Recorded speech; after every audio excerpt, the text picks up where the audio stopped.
Chapter 17, Think and Solve.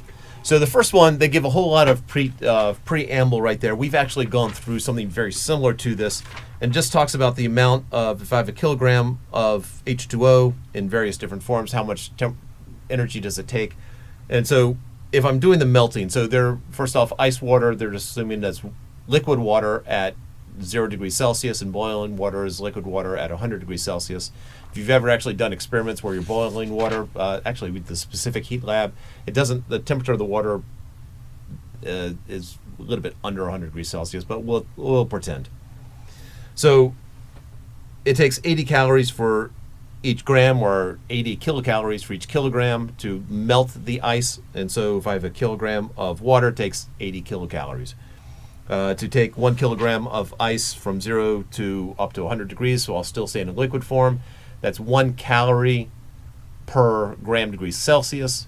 So, or 1,000, or 1 kilocalorie per kilogram degrees Celsius. Just adding a kilo to the top and the bottom. So since I'm changing the temperature 100 degrees Celsius, I'm plugging in MC delta T. It ends up being 1,000 kilocalories. And then to melt the ice, or sorry, not melting, to take the liquid water into steam, it takes 540 kilocalories per kilogram, so it'll be 540 kilocalories. So the first phase was 80 kilocalories, then 100 kilocalories, then 540 kilocalories. And then, so the whole part D is the whole process, and just add all three together. We did an example in class with actual numbers in case I made a mistake in the math as I'm speaking to you. Look at the example we did in class.